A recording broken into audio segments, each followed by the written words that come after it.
नमस्कार दोस्तों, मैं हूँ रेनू भाटिया और आप सुन रहे हैं रब कथा प्रेजेंट श्रीमद् भागवत कथा एज इट इज। ये है 10th एपिसोड, तीसरा स्कंद, दूसरा अध्याय। शुकदेव जी बोले, हे राजन, विदुर जी ने उद्धव से मिलने के उपरांत उनसे पूछा है, हे उद्धव, तुम श्री कृष्ण जी से एक क्षण विलग नहीं होते।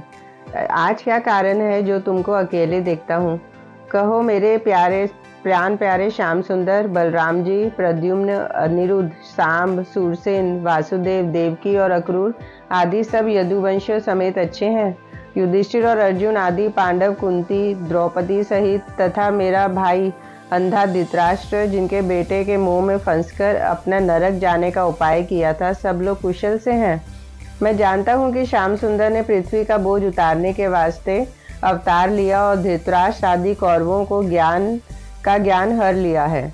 जो लोग राजा अपने राज्य, सेना और धन का अभिमान करके अधर्म करते हैं, उन्हीं लोगों के मरने के वास्ते वैकुंठनाथ श्री कृष्ण जी ने अवतार लिया है। सो तुम श्याम सुंदर का हाल बतलाओ। उनकी चर्चा करने से तीर्थ स्थान का फल मिलता है। यह बात सुनते ही उद्धव भक्त आंखों में आंसू भरकर रोने लगे और कुछ उत्तर न दे सके। तब विदुर जी ने उनको उदास और रोते हुए देखकर समझ लिया कि श्री कृष्ण जी अंतर ध्यान हो गए, इसलिए मेरे पूछने पर उद्धव उनका ध्यान करके रोते हैं। एक क्षण उपरांत उद्धव ने आंखें पोंछकर कहा कि विदुर जी, तुम केशव मूर्ति का हाल क्या पूछते हो? श्री कृष्ण जी सूर्यास्त हो गए और कलयुग रूपी रात्रि ने प्रवेश किया। मैं अपने और दूसरे यदुवंश का अभाग्य तुमसे क्या कहूँ? पर ब्रह्म परमेश्वर ने अपनी इच्छा से वासुदेव जी के घर जन्म लिया। हम लोगों ने उनका महात्म्य न जानकर उनको भी एक यदुवंशी अपना भाई बंधु समझा था। अब उनके महिमा जानकर पछताने के सिवा कुछ हाथ नहीं लगता। मैं उनकी बड़ाई तुमसे कहाँ तक करूं? उन्होंने 16,108 स्त्रियों से विवाह करके गृहस्थाश्रम का धर्म पालन किया। अवतार लेने और लीला करने का उनका यह प्रयोजन था कि संसारी मनुष्य और विशेषकर अधर्मी लोग उस लीला व कथा को आपस में कह सुनकर भवसागर पार उतर जाएं। देखो उन्होंने कैसे कैसे बलवान दैत्यों और राजाओं को मारकर मुक्त कर दिया। पृथ्वी का भार उतारने के वास्ते अपनी इच्छा से अवतार लेकर कौरवों और पांडवों से महाभारत कराया। दुर्योधन आदि सब कौरवों का नाश किया। युधिष्ठिर आदि 5 भाई पांडवों की रक्षा करके उन्हें राजगद्दी दी। 56 करोड़ यदुवंशियों को दुर्वासा ऋषिवर से शाप दिलवाकर आपस में लड़ाई से मरवा डाला। सो उस बात की याद करके मुझे बड़ा दुख होता है। हे विदुर, तुम निश्चय करके जानो, जब से श्याम सुंदर यदुवंशियों को नाश करके वैकुंठ को पधारे, तब से सत्य और धर्म संसार से उठ गया। मैंने बहुत विनती करके उनसे कहा कि मैं जन्म भर आपकी सेवा व टहल में रहा, मुझे भी अपने साथ ले चलो। पर मुझे न ले जाकर मुझसे बोले, तू बद्री केदार में जाके मेरा ध्यान करके मुक्त हो। जो कुछ ज्ञान उन्होंने मुझे बतलाया उसका हाल 11वें स्कंद में लिखा है। तत्व ज्ञान मुझसे यह कहा कि हमको जानकर सब संसार का नाश समझो और जीवात्मा कभी नहीं मरता, इसलिए मेरे वियोग का शोक न करो। मरना कैसा होता है? जिस तरह एक कपड़े को उतारकर दूसरा वस्त्र पहन लेवे, उसी तरह यह जीवन एक चोले को छोड़कर दूसरे तन में प्रवेश करता है। तीसरा अध्याय। उद्धव ने विदुर जी से कहा, देखो श्याम सुंदर ऐसे दीन दयालु थे कि जिस पूतना राक्षसी ने उनको प्राण हरने के वास्ते अपने कूचों में विष लगाकर उन्हें दूध पिलाया, उन्होंने उस राक्षसी को भी मारकर वैकुंठ को भेज दिया। ऐसे दीनानाथ की शरण छोड़कर दूसरे किसकी शरण में जाना चाहिए? उन श्याम सुंदर ने पृथ्वी का बोझ उतारने के वास्ते अपनी इच्छा से संसार में अवतार लेकर वासुदेव जी से कहा कि तुम हमको नंजी के यहाँ ले जाकर छिपाओ। यह सब उनकी लीला थी, जिसमें उन्हें नारायण न जाने। नहीं तो उनको किसका डर था? काल में भी ऐसा सामर्थ नहीं था जो उनका सामना कर सकता। नंजी के घर जाकर कैसे कैसे लीलाएं करके ब्रजवासियों को सुख दिया। नंजी के बछड़े व गायें चराकर जिस तरह आग लकड़ी में गुप्त रहती है, उसी तरह अपने को छिपाया और जो दैत्य और राक्षस कंस के भेजे हुए उनको मारने के वास्ते आए थे, सबको मारकर भवसागर पार उतारा। इंद्र का अभिमान तोड़ा। गोपी व ग्वालों को वैकुंठ का दर्शन करा के अपनी चतुर्भुज रूप दिखलाया। नंजी को सांप के काटने से बचाया, गोपियों के साथ रास मंडल किया, शंखचूड़, केशी, बकासुर, अघासुर आदि दैत्यों को मारकर वैकुंठ भेज दिया। जब वह अक्रूर के साथ मथुरा को चले, तब राह में स्नान करते समय यमुना जल में अक्रूर को अपना चतुर्भुजी दर्शन स्वरूप दिया। मथुरा में पहुंचकर राजा कंस को धोबी को मारा और बाहुक दर्जी को कपड़े पहनाने के कारण प्रसन्न होकर वैकुंठ को भेज दिया। सुदामा माली पर खुश होकर ऐसा वरदान दिया कि तेरा धन कभी न घटे। कुब्जा को चंदन लगाने के बदले टेढ़ी से सीधी करके देवकन्या के समान रूप देकर उसकी इच्छा पूर्ण की। महादेव जी का धनुष ऊख में के समान तोड़कर कुबला पीढ़ हाथी को लड़कों के खेल समान मार डाला और कुश्ती लड़कर चाणूर व पुष्टिक आदि पहलवानों को तथा राजा कंस को उनके 8 भाइयों समेत मारकर मुक्ति पदवी दी। जिस परमेश्वर की सेवा में ब्रह्मा, महादेव और काल आदि सब रहते हैं, उन त्रिलोकनाथ ने राजा उग्रसेन को अपना भक्त जानकर उनकी आज्ञा सेवकों के समान माना। जिस तरह बालक खेलते समय चींटी के मार डाले, उसी तरह ऐसे ऐसे बलवान दैत्यों, राक्षसों और राजाओं को मारकर अंतर्ध्यान हो गए। 10वें व 11वें स्कंद में उस सब लीला का हाल लिखा है। हे विदुर जी, ऐसे दीनानाथ जिन्होंने यह सब लीला संसार जनों को भवसागर पार उतारने के वास्ते की, उनके चरणों का ध्यान छोड़कर मेरा चित्त दूसरी तरफ नहीं जाता और वह सांवली सूरत, मोहनी मूरत मुझे एक क्षण नहीं भूलती। 4था अध्याय।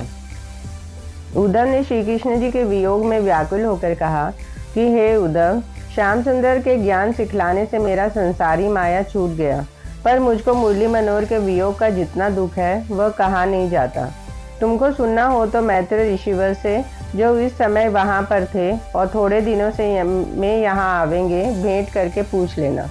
अब सब हाल तुमसे कहेंगे। जिस समय मुरली मनोहर अंतर्ध्यान होना चाहते थे, उस समय मैत्र ऋषिवर ने प्रभाग क्षेत्र में जाकर श्री कृष्ण जी को दंडवत किया। तब श्याम सुंदर बोले, हे मैत्रेय जी, हमने तुम्हारे मन का सब हाल जाना। तुम धैर्य रखो, मेरी माया तुमको न व्यापेगी, क्योंकि तुम मेरे भक्त, पिछले जन्म के वासुदेवता, इस जन्म में वेदव्यास जी के भाई और पराशर मुनि के पुत्र हो। तुमको मेरे प्रकट और गुप्त सब लीला मालूम होगी। जो भागवत धर्म वात्स्यायन ऋषिवर ने तुमसे कहा, उसी धर्म को याद रखना, भवसागर पार उतर जाओगे। केशव मूर्ति की यह बात सुनते ही मैत्रेय जी ने बहुत प्रसन्न होकर कहा, हे वैकुंठनाथ, तुम्हारी लीला याद करके मुझे बड़ा आश्चर्य होता है, क्योंकि ब्रह्मा, महादेव और काल की सामर्थ्य नहीं जो तुम्हारे सम्मुख आंख उठाकर देख सके, सो तुम जरासंध और कलायमन के सामने से पैदल भागे थे। तुम्हारे भेद को कोई नहीं जान सकता। इसी तरह मैत्रेय जी श्री कृष्ण जी को बहुत स्तुति करके वहां से चले आए। वे सब हाल जानते हैं, तुमसे कहेंगे, और मैं मुरली मनोहर की आज्ञा से बद्रिकाश्रम को जाता हूँ।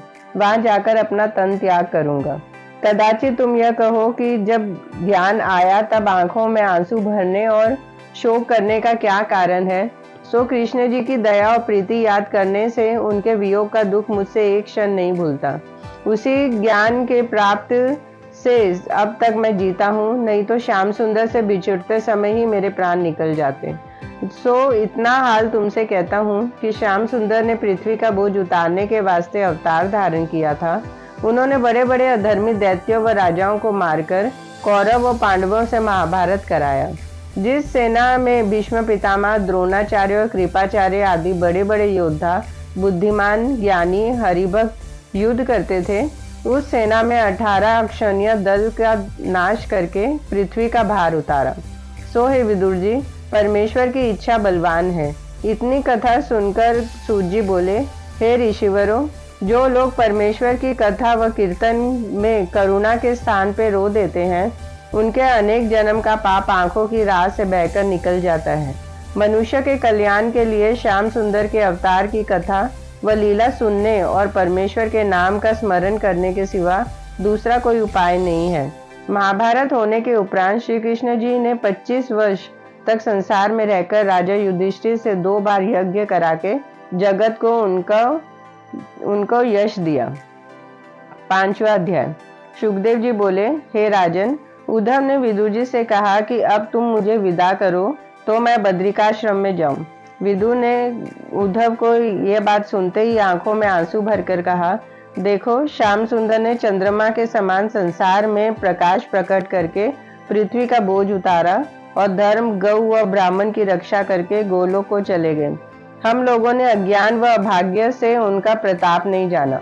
हे उद्धव, तुम 8 पहर उनके पास रहते थे, किंतु उनकी माया ऐसी बलवान है कि तुमको भी कुछ नहीं पहचाना। इसलिए यह बात निश्चय समझना चाहिए कि मुरली मनोहर की कृपा के बिना उनके भेद व महिमा को कोई नहीं जान सकता। कदाचित हम लोग आप ऐसे भक्त की सेवा व टहल में रहें तो हमारा जन्म सफल हो, पर श्याम सुंदर प्यारे की कृपा व दया के बिना हरि भक्तों का सत्संग नहीं मिलता। इसलिए हम जानते हैं कि हमारे पिछले जन्म के पुण्य सहाय हुए जो आपका दर्शन मिला। सूत जी शौनकादिक ऋषिवरों से और सुखदेव जी राजा परीक्षित से कहते हैं कि उद्धव जी ये सब बातें करके विदुर से विदा हुए और बद्रिकाश्रम में जाकर श्याम सुंदर के ध्यान में लीन होकर योगाभ्यास करके अपना तन त्याग दिया और वैकुंठ धाम को चले गए। विदुर जी तीर्थ यात्रा करते हुए मैत्री जी से मिलने की इच्छा से रोते और शोक करते हुए हरिद्वार में आकर ठहरे। इतनी कथा सुनाकर सुखदेव जी बोले, हे परीक्षित, उद्धव जी ने श्याम सुंदर के अंतर्ध्यान होने का संपूर्ण हाल विदुर जी से इसलिए प्रकट नहीं कहा कि यह हाल सुनकर विदुर जी उनके विरह में अपना तन छोड़ न दें। 6वां अध्याय। सुखदेव जी ने कहा, हे राजन, विदुर ने जब हरिद्वार में मैत्र ऋषिवर से भेंट करके उनको दंडवत किया, तब मैत्र जी ने पूछा कि हे विदुर, तुम बहुत उदास दिखलाई देते हो, इसका क्या कारण है? विदुर ने उद्धव से मिलने का हाल बताया और श्री कृष्ण जी के अंतर्ध्यान होने, महाभारत में दुर्योधन और कौरवों के मारे जाने तथा यदुवंशों का नाश होने का हाल जिस तरह उद्धव से सुना था, मैत्रेय ऋषिवर से कहा और बोले कि श्याम सुंदर बिहारी के वैकुंठ जाने का हाल सुनकर मेरी यह दशा हुई है। मैं आपसे यह इच्छा रखता हूँ कि आपने श्री कृष्ण जी के मुखारबिंद से जो ज्ञान सुना है वह मुझसे कहिए, जिससे मेरा मनोरथ पूर्ण हो। यह बात सुनकर मैत्रेय जी ने कहा कि जो तुम्हारी इच्छा हो वह बात पूछो। विदुर जी बोले कि मनुष्य सदा अपने सुख के वास्ते उद्योग करता है, पर सुख न पाकर उसके विपरीत दुख उठाता है। सो उस क्लेश का देने वाला कौन है, इसका भेद कहो। और यह बात बतलाओ कि नारायण जी सगुण अवतार किस वास्ते लेते हैं, उनको संसार रचने और फिर उसका नाश करने से क्या लाभ होता है। मैं अपने ज्ञान से यह जानता हूँ कि पाप छूटने के लिए और सब जीवों को भवसागर पार उतारने के विचार से सगुण अवतार लेते हैं, जिसमें मनुष्य उन अवतारों की कथा व लीला कह सुनकर उसके प्रताप से भवसागर पार उतर जावे। इस पर भी अज्ञानी मनुष्य परमेश्वर की कथा और लीला सुनने में प्रीति न रखें और दिन रात संसारी मोह माया में लिपटकर नष्ट होवे, तो उनका अभाग्य है। इसमें परमेश्वर का क्या दोष है? और बतलाओ कि परमेश्वर किस तरह ब्रह्म रूप होकर जगत की उत्पत्ति, विष्णु रूप धरकर सब जीवों का पालन और महादेव रूप धारण करके सब जीवों का नाश करते हैं। वह कौन सा उपाय है जिसमें नारायण जी मनुष्य से प्रसन्न होते हैं? उनके खुश होने से मनुष्य संसार में अपना मनोरथ पाकर मरने के उपरांत मुक्ति होता है। जगत में ऐसी रीति है कि जब कोई मनुष्य किसी अपराध के बदले दंड पाता है, तब फिर वह जल्दी अधर्म नहीं करता। यह जीव कुकर्म और पाप करने से 84 लाख योनि व नरक में बहुत दुख भोगकर जब मनुष्य का तन पाता है, तब परमेश्वर की माया में लिपटकर अधर्म क्यों नहीं छोड़ता और दंड पाने पर भी ऐसा कर्म क्यों नहीं करता जिसमें जन्म और मरण से छूट जावे? इसका क्या कारण है? आप कृपा व दया करके इन सब बातों का वर्णन कीजिए, जिससे मेरे मन का संदेह मिट जावे। 7वां अध्याय। सुखदेव जी बोले, हे राजन, विदुर की बात सुनकर मैत्रेय जी ने कहा कि हे विदुर, तुम ज्ञानी हो और तुमको लड़कपन से हरिचरणों में भक्ति है। तुमसे कोई हाल छिपा नहीं है, पर तुम मुझसे पूछते हो, इसलिए मैं अपनी बुद्धि के अनुसार तुमसे कहता हूँ, जिससे संसारी जीव भी यह हाल सुनकर भवसागर पार उतर जावे। तुम धर्मराज के अवतार हो, कौरवों के कुल में उत्पन्न हुए, परमेश्वर के सब गुण जानते हो। मार्कंडेय ऋषिवर के शाप से तुमने यह तन पाया है। श्री कृष्ण जी महाराज सब बातों में तुम्हारी सलाह लेकर काम करते थे। तुमको परमेश्वर में प्रीति और भक्ति है, इसलिए हम वह भगवर्धम तुमसे कहते हैं जो अपने पिता पराशर मुनि से हमने पढ़ा था। तुम मन लगाकर सुनो। जो मनुष्य परमेश्वर से विमुख है वह दुख के सागर में पड़े रहकर जन्म व मरण से छुट्टी नहीं पाते, और जो काम अपने सुख के लिए करते हैं उसमें उनको दुख के सिवा कुछ नहीं मिलता। कदाचित परमेश्वर का भजन थोड़ा थोड़ा भी करे तो संसार के दुख से इस तरह छूट जावे जिस तरह औषध खाने से दिन पर दिन रोग कम होता है। संसार में मनुष्य जैसा भला या बुरा कर्म करता है वैसा ही फल पाता है। जिस तरह मनुष्य अपने पुत्र, कन्या, स्त्री आदि संसारी मोह में फंसकर उनसे अपना सुख व भला चाहता है और दुख के सिवा सुख नहीं पाता, उसी तरह कोए में कीड़ा अपने रहने व सुख पाने के वास्ते जाला इकट्ठा करके अंत में वही जाला बटोरने से कोए में फंस के मर जाता है, उसमें से निकल नहीं सकता। वही हाल मनुष्य का भी समझना चाहिए। ईश्वर की कृपा के बिना मनुष्य का उनकी माया से छूटना बहुत कठिन है। उस माया से छूटने के वास्ते परमेश्वर की कथा सुनना और उनका नाम का स्मरण करना मनुष्य को उचित है। संसार के झूठे व्यवहार को सच्चा जानना, इसी को ईश्वर की माया समझना चाहिए।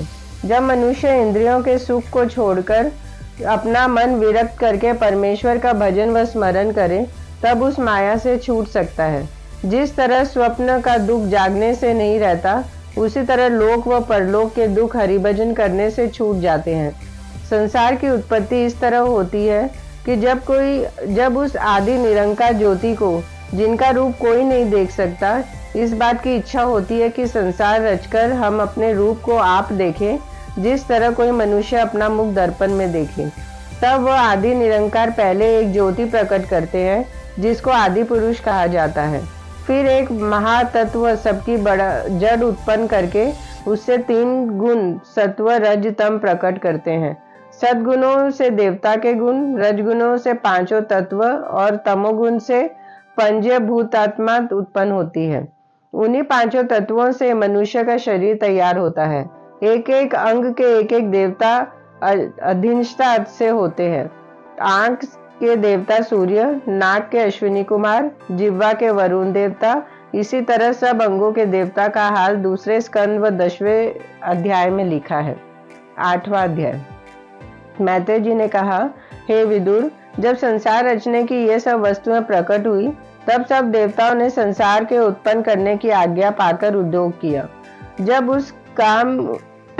वह काम उसने पूरा नहीं हुआ तब सब देवताओं ने हार मानकर नारायण जी का ध्यान और स्तुति करके हाथ जोड़कर कहा, हे दीनानाथ, संसार में जो मनुष्य सब जीवों में आपका तेज व प्रकाश समझकर आपके चरणों का ध्यान व पूजन करता है, वह जगत की माया और दुख से छूटकर सुख पाता है।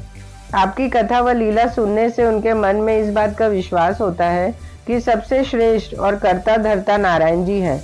आपकी कृपा के बिना हम लोगों से संसार के रचने का काम, जो बहुत कठिन है, नहीं हो सकता।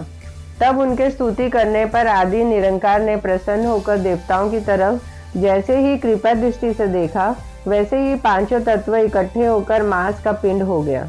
उसी का नाम आदि पुरुष हुआ। उसके रहने के वास्ते पाताल लोक, भूलोक, वैकुंठ लोक, जिसको तीनों लोग कहते हैं, निर्माण हुए।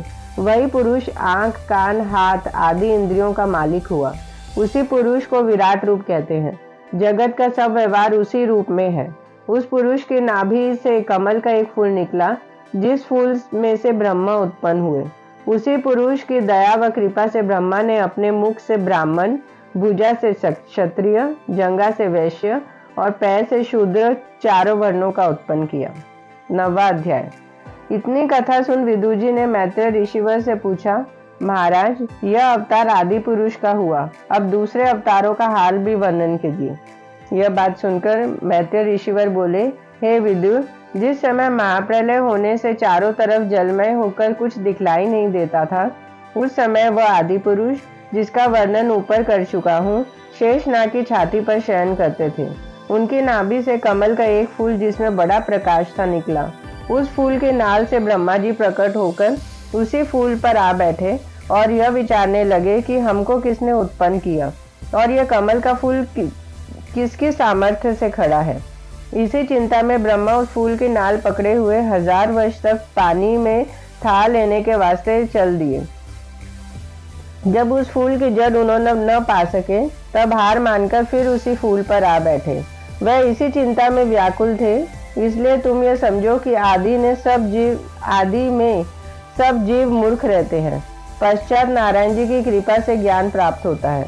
जिस समय ब्रह्मा जी सोच में बैठे थे उसी समय यह आकाशवाणी हुई कि परमेश्वर का तप व ध्यान करो, तब तुमको ज्ञान की प्राप्ति होगी।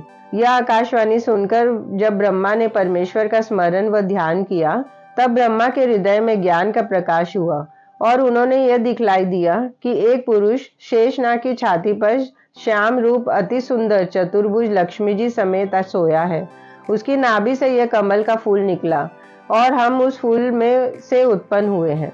उस पुरुष ने संसार के रचने का अधिकार हमको दिया है।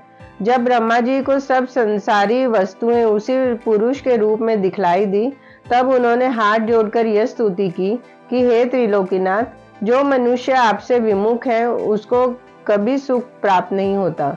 वह सदा संसारी मोह माया में व्याकुल रहता है और रात को सोते समय उसे अनेक चिंताएं लगी रहती है कि कल हमको यह काम करना होगा। एक काम से छुट्टी पाया तो दूसरी बात की चिंता रहती है। आपके नाम का स्मरण व चरण कमल के भक्ति रखने वाला लोग आपकी कृपा व दया से अपने मनोरथ का फल पाकर सदा आनंदित में रहते हैं। कदाचित कोई कहे कि साधु व वैष्णव की इच्छा किस तरह पूर्ण हो सकती है। सो जो लोग वन में जाकर तुम्हारा तप व जप करते हैं उसमें जिस समय स्त्री धन और संसारी सुख की इच्छा होती है उसी समय तुम्हारी कृपा से उनको इंद्रलोक का सुख प्राप्त हो जाते हैं। सो मैं चाहता हूँ कि तुम्हारे चरणों के नख जो सूर्य से अधिक तेजवान है सर्वदा मेरे हृदय में बसे रहे, जिनके प्रकाश से मेरे अंतकरण में अज्ञान का अंधियारा न होवे। आपका दर्शन होगे व ऋषिवरों को जल्दी स्थान नहीं मिलता, सो आपने बड़ी दया करके मुझे अपने दर्शन दिए। यह स्तुति करके ब्रह्मा ने उसी रूप से विनय किया कि हे स्वामी, आपने मुझको जीवों के उत्पन्न करने के लिए आज्ञा दी है। सो मुझसे आपकी शक्ति व कृपा के बिना कुछ नहीं हो सकता कि संसार को उत्पन्न कर सकूं। मुझ पर दया कीजिए तब मैं यह काम करूं, परंतु ऐसा न हो कि अहंकार के गड्ढे में गिरकर ऐसा समझूं कि जीवों का उत्पन्न करने वाला मैं हूं। तब उस पुरुष ने जो शेषनाग की छाती पर शयन करते थे ब्रह्मा की तरफ आंख उठाकर कहा, जैसा तू चाहता है वैसा ही होगा, पर तुम अपना मन परमेश्वर के नाम का स्मरण और तप करने में लगाए रहना। काम, क्रोध, लोभ और अहंकार से बचे रहना। सब इंद्रियों को अपने वश में रखना। जब यह अभ्यास करने से तुमको ज्ञान प्राप्त होगा तब मुझको अपना मालिक व उत्पन्न करने वाला जानकर सब जीवों में मेरे तेज का प्रकाश बराबर देखोगे। जिस तरह अग्नि काष्ठ में रहती है पर उपाय किए बिना प्रकट नहीं होती, उसी तरह तुम मेरे चरणों में ध्यान लगाकर संसार की रचना करो। तुमको अहंकार न होकर ध्यान करते समय मेरे सब अंगों का दर्शन मिलेगा और बिना पढ़े सब विद्याएं याद हो जाएंगी। तुमको अपने उत्पन्न किए हुए किसी जीव के मरने का दुख नहीं होगा। तुम निसंदेह जगत की रचना करो। 10वां अध्याय।